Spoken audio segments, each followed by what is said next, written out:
ఇచ్చిన ఈ సమయాన్ని వ్యక్తపరచుకోకుండా దైవ సన్నిధిని అనుభవించడానికి అధికారులోనే పరుగు తీసుకుంటూ ప్రభు సన్నిధికి వచ్చిన మనలను ఆయన ఎంత మాత్రం విడిచిపెట్టాడు. దేవునికి స్తోత్రం. హల్లెలూయా. మూల గ్రామంలో నుండి దేవుడు మన పరీక్షలను దేశ విదేశాలకు నడిపించిన దేవుడు అంటే దేవుడు చేసే కార్యాలు ఎలా ఉంటాయి అంటే ఆయన మీద ఆధారపడి నమ్ముకొని నిరంతరము మనం నడిపించబడితే యథార్థమైన మనసుతో వెళ్తూ ఉంటే దేవుడు అంట యేసేపు ఎక్కడ మరి వెళ్ళి ఎక్కడ ఉన్నాడు? దేవుని కార్యాలన్నీ అలాగా అన్నీ అలాగా. అందుకని నేను దేవుని వాక్యం మరియు రాత్రి ఇంటికి వెళ్ళిన తర్వాత చూసినప్పుడు దేవుడు మనకు ఒక వాగ్దానం చేస్తున్నాడు. ఒక వాగ్దానం, అభయం. ఈ 4వ ఆదివారం ఈ నవంబర్ మాసం ఈసారి వచ్చే ఆదివారం కీర్తనలు 2వ కీర్తన తీయండి. కీర్తనలు 2వ కీర్తన 8వ వచనం. ప్రభు అంటున్నాడు, నన్ను అడుగుము, జనములను నీకు స్వాస్థ్యముగాను భూమి దిగంతముల వరకు నీకు సొత్తుగాను ఇచ్చేదను. దేవుని స్తోత్రం. ఏమంటున్నాడు? నన్ను అడుగుము, జనములను నీకు స్వాస్థ్యముగా ఇస్తాను, భూమి దిగంతముల వరకు నీకు సొత్తుగా ఇస్తానంటున్నాడు. దేవునికి స్తోత్రం. అడగటమే, అడగాలి, ఆయన ఇస్తాడు. ఏమి అడగాలి? ఏమి పొందుకోవాలి? అర్థం కాదు. అడగమన్నాడని కొంతమందికి అడగడం చేత కాదు, పొందుకోవడం చేత కాదు. ఒక తండ్రి ఉన్నాడు. తండ్రి దగ్గరికి వచ్చి కుమారుడు, నాన్న నాకు రొట్టె కావాలి అంటే ఎంత మూర్ఖుడైనా, రాఘవ తండ్రి అయినా, సరిగ్గా ఇంటిని పట్టించుకొని తండ్రి అయినా, కుమారుడు వచ్చి నాన్న నాకు రొట్టె కావాలంటే రొట్టె ఇస్తాడా? రాయిస్తాడా?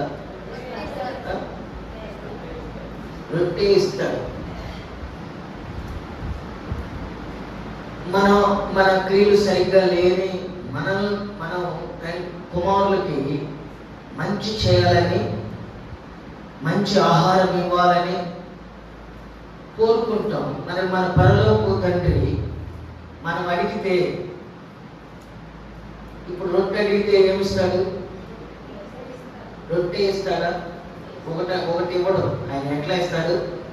మల్టిప్లై అంటే అనేకమైన సమ్మేళనం, అనేకమైన. ఒకటి అడిగితే అత్యధికం.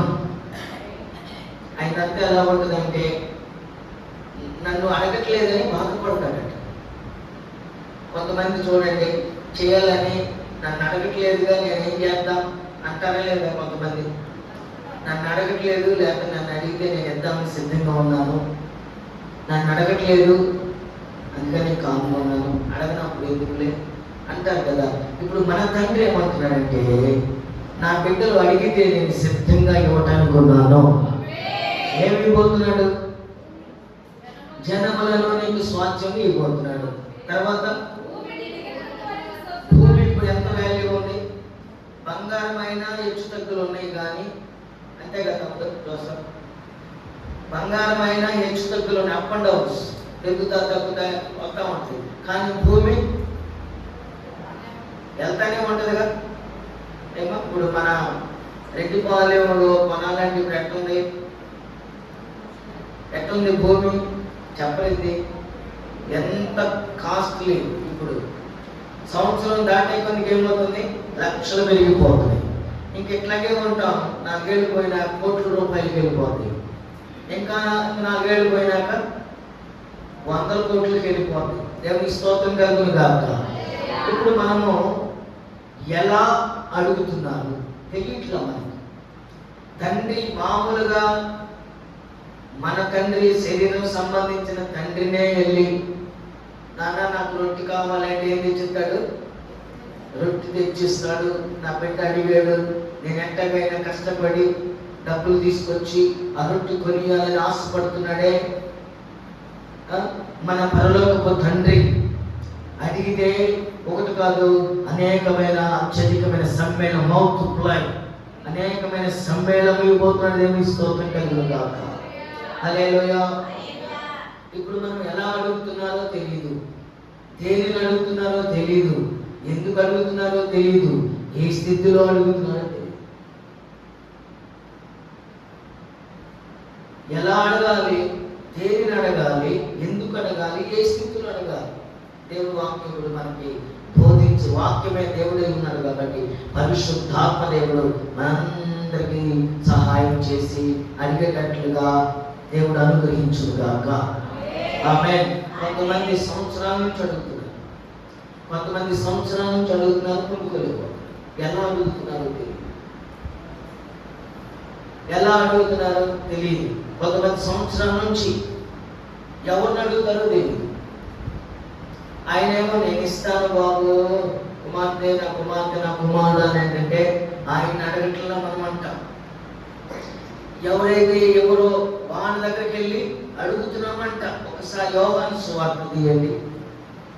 యోహాను సువార్త 15వ అధ్యాయము 16వ వచనం చదువుదాం. యేసు ప్రభువే స్వయంగా మాట్లాడుతున్నాడు. యేసు ప్రభువే స్వయంగా మాట్లాడుతున్నాడు. మీరు నన్ను ఏర్పరచుకోనలేదు,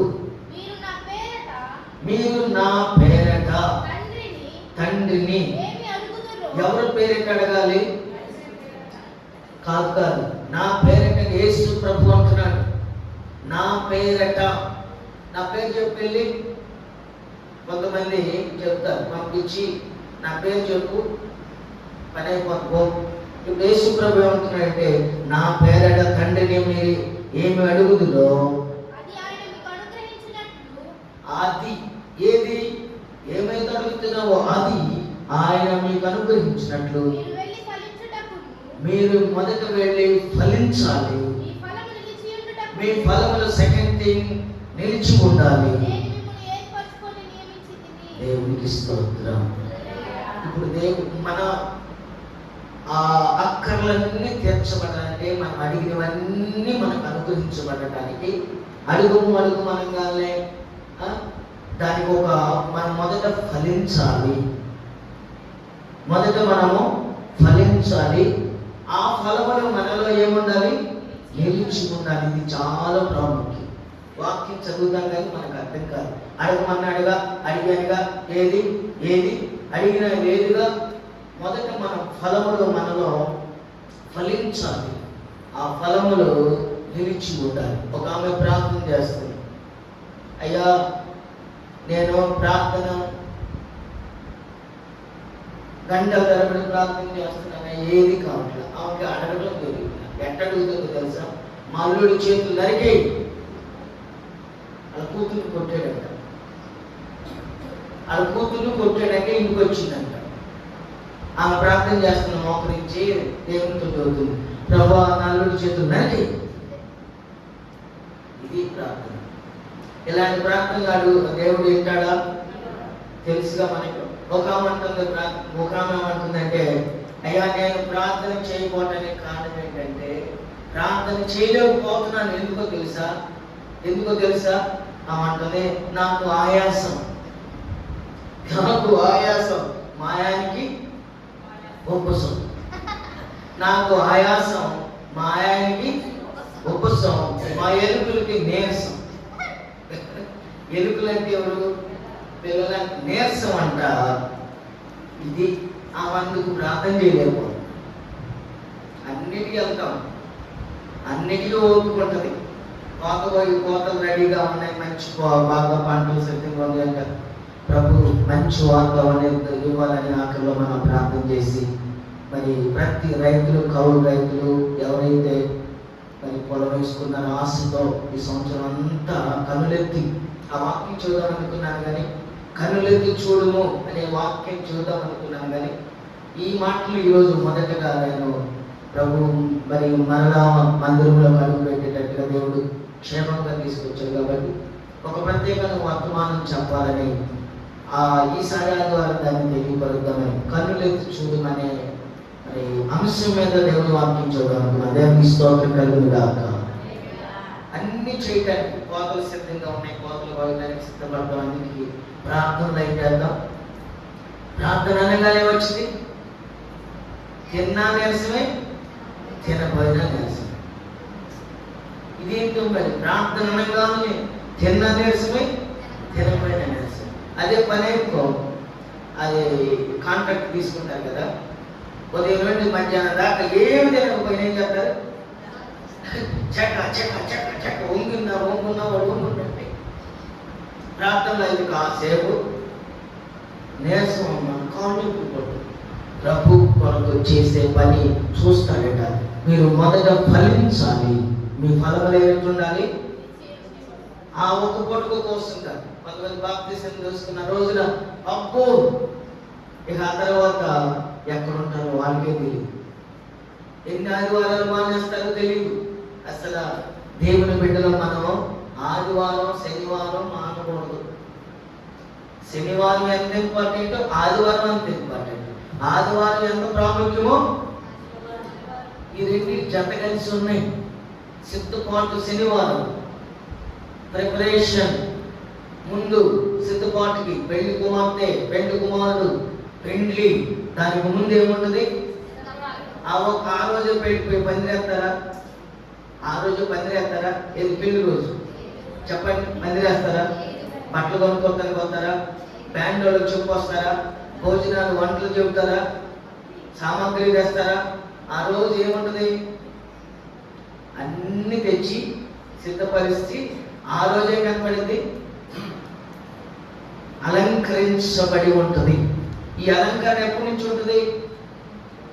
వారం నుంచి ఉండొచ్చు, 10 రోజుల నుంచి ఉండొచ్చు, 3 రోజుల నుంచి ఉంటుంది. మొత్తం మీద దానికి ముందు సిద్ధపడ్డ కదా. అందరు చెప్పండి, స్పందించండి. అలంకరణ అనేది ముందు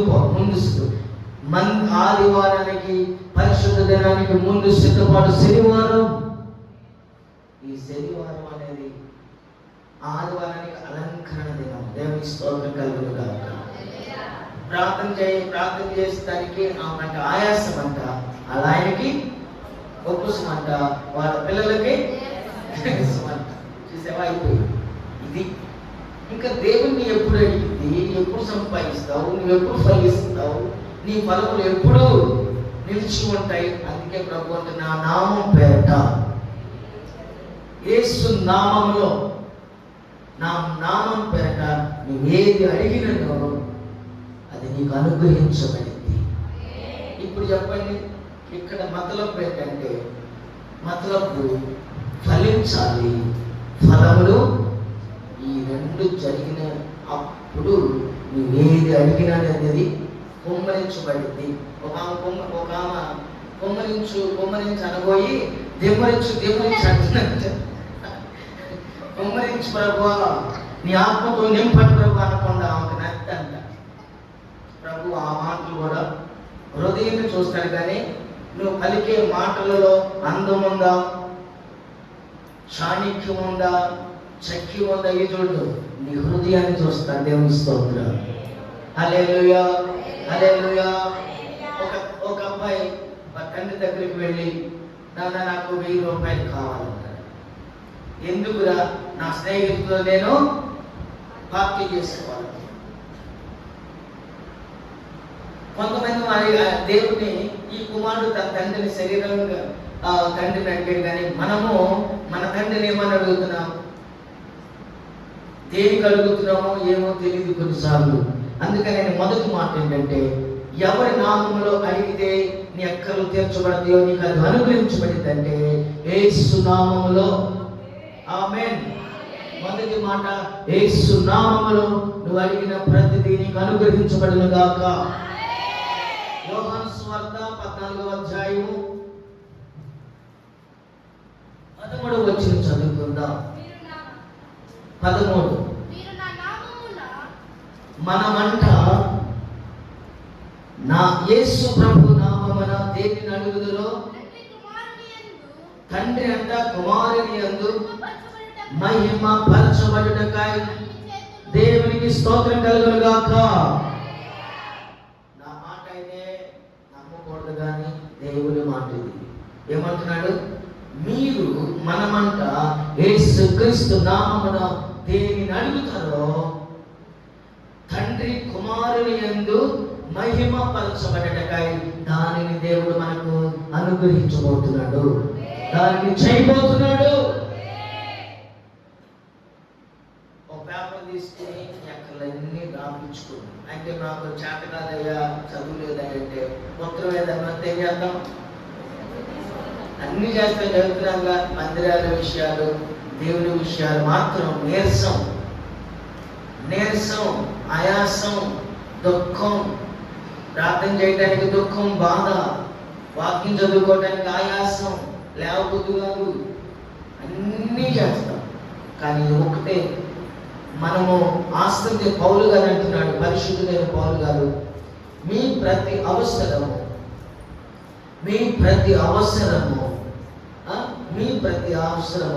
క్రీస్తు యేసు యొక్క మహిమైశ్వర్యములో తీర్చబడును గాక. మన ప్రతి అవసరము క్రీస్తు యేసు యొక్క మహిమైశ్వర్యములో తీర్చబడును గాక. పరిశుద్ధుడైన పౌలు గారు మన ప్రతి అవసరం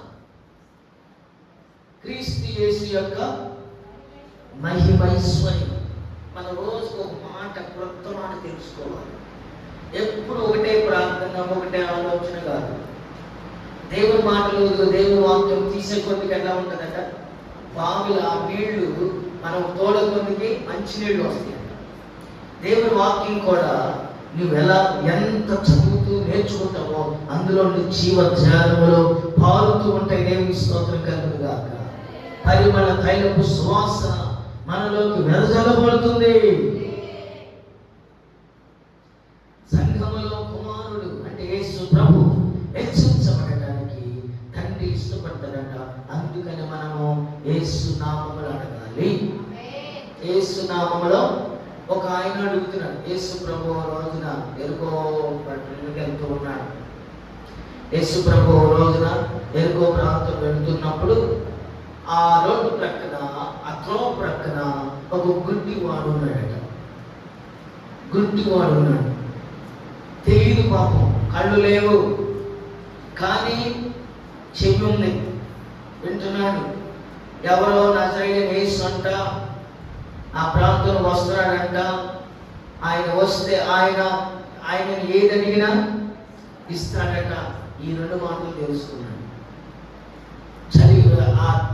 ఆ తల్లికి అర్థమైంది, వచ్చాడు, వస్తున్నాడు అన్న మాట అలికి అర్థమైంది. లూకా సువార్త 18వ అధ్యాయము, లూకా శుభవర్తమానం 18వ అధ్యాయము 35 నుంచి కొన్ని వచనాలు చదువుదాం. ఆయన ఎరుకో పట్టణమునకు సమీపించినప్పుడు ఒక గుడ్డివాడు త్రోవ ప్రక్కన కూర్చుండి భిక్షమడుగుకొనుచుండెను. జన సమూహము దాటిపోచున్నట్టు వాడు చప్పుడు విని ఇది ఏమని అడగగా వారు నజరేయుడైన యేసు ఏం తెలుసుకున్నాడు? నజరేయుడైన యేసు ఈ మార్గమున వెళుతున్నాడని వానితో చెప్పేది. దేవుని స్తోత్రం.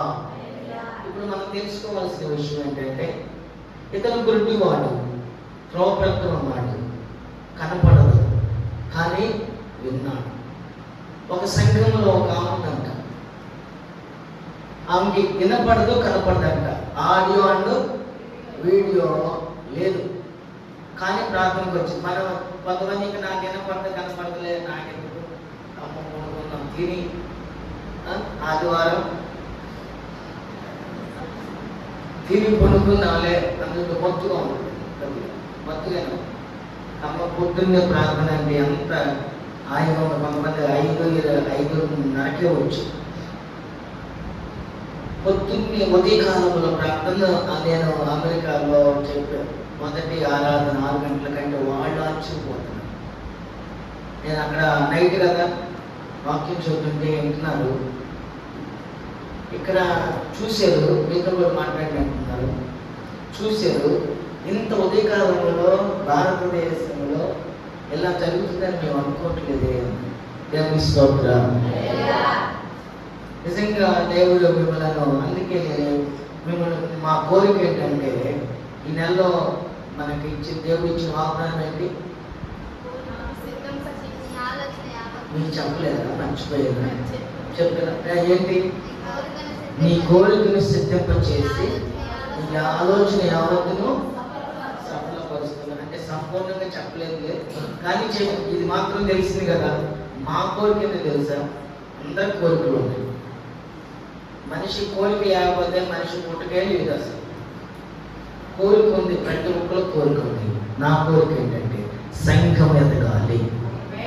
సంఘం ఎక్కువ మంది కాదు నేను అంటుంది, మీరు ఎదగాలి. దేవులో ఎదగాలి, దేవుని సన్నిధిలో ఎదగాలి. మీలో ఫలములు నిలిచి ఉండాలి. మీలో ఫలములు ప్రారంభించాలి. అది ఎండిపోకూడదు, అది వాడిపోకూడదు. వెట్టొచ్చినను వాడిపోకూడదు. బాధలు వచ్చినను, సమస్యలు వచ్చినను అలా మీరు ఎదగాలి.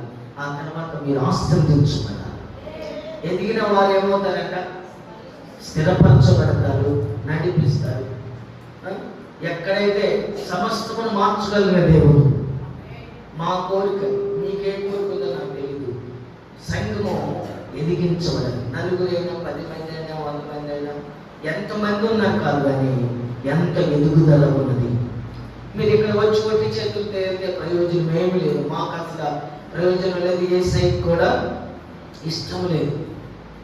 మీరు వచ్చిన వారు సంపూర్ణంగా ఆశీర్వదించబడాలి. అది మా కోరిక. ఇక్కడ కొట్టి వాడికి ఏం తెలిసింది? నజరేయుడైన యేసు వస్తున్న సంగతి తెలిసింది. ఇప్పుడు మనకు తెలిసే ప్రభు కార్యాలు జరిగిస్తాడని ఆశతో తెలుసుకుని వచ్చాం. ఆ గురించి వాడు తెలుసుకుని ఏమంటున్నాడంటే 38 అప్పుడు వాడు అంటే ఎవరు? గురుటివాడు. అప్పుడు వాడు ఏమంటున్నాడంటే, ఏమని పిలుస్తున్నాడు? యేసు దావీదు కుమారుడా నన్ను కరుణించమని కేకలు వేస్తున్నాడు. దేవుని స్తోత్రం. కొంతమంది ఆరాధనలో పెద్దగా అయితే ఏంది ఏసై చెవులు లేవా అన్నారు. ఇక్కడ కాదు, విజయవాడ ఒక ఇలాగే రాత్రి కూడా జరుగుతుంటే వాళ్ళు చేతులు ఎత్తి ఘనపరుస్తూ ప్రభువుని అడుగుతుంటే కొంతమంది పెద్దలు వచ్చి మన పెద్దోళ్ళు ఏంది ఏసైకి చెవులు లేవా అంటారు. ఇక్కడ ఏమంటారు? క్యాంకులు వేస్తున్నారు. అంటే యేసు ప్రభు వినపడదా? మీలో ఉన్న ఆశను చూస్తాడు. దేవుని స్తోత్రం.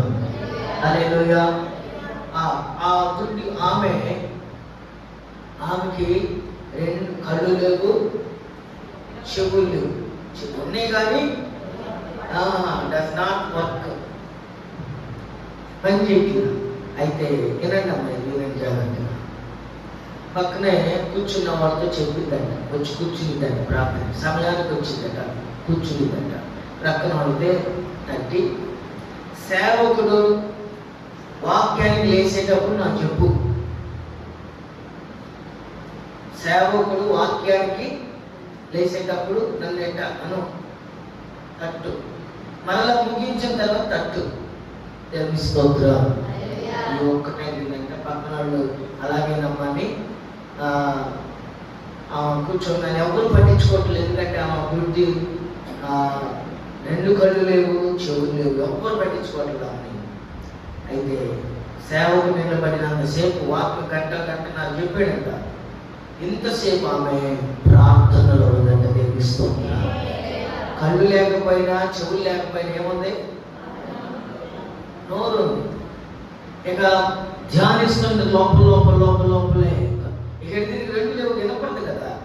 ఇక ప్రభుత్వం ముచ్చటిస్తుందంట. ఇలా కొంతకాలం జరుగుతూ ఉండగా ఆమె కాల వ్యవధి అయిపోయింది. ఆమె కాలం వెలగొచ్చుకుంది, అయిపోయింది. ఆమె ప్రభు నందు ఏమైంది? నిద్రించి చచ్చిపోయి అంటారు కానీ చనిపోలా. ఏముంది? ప్రభు నందు నిద్రించెను. నిద్రించింది. ఆమె అసలు స్థలం రెస్ట్ పీస్ లోకి వెళ్ళింది. అసలు స్థలం ఎలా ఉంది? ప్రమోటెడ్ టు గ్లోరీ అంటే మనము ప్రభునందు నిద్రించడం అంటే ప్రమోషన్ వచ్చిందంట. అక్కడ కూర్చుందంట, వెళ్ళి ఉందంట. ఒకరోజు ఆ చర్చి ఆ మందిరం యొక్క సేవకుడు ప్రార్థన చేసుకుంటూ, ప్రభా నాకు ఒక్కసారి పరలోకం యొక్క దర్శనం చూపించు ప్రభా అని ఎప్పటి నుంచో ప్రార్థన చేస్తుంటే ఆయన్ని దేవుడు అంతా ఒకసారి చూద్దామని ఆయన దర్శనంలో తీసుకెళ్ళాడు. దేవుని స్తోత్రం.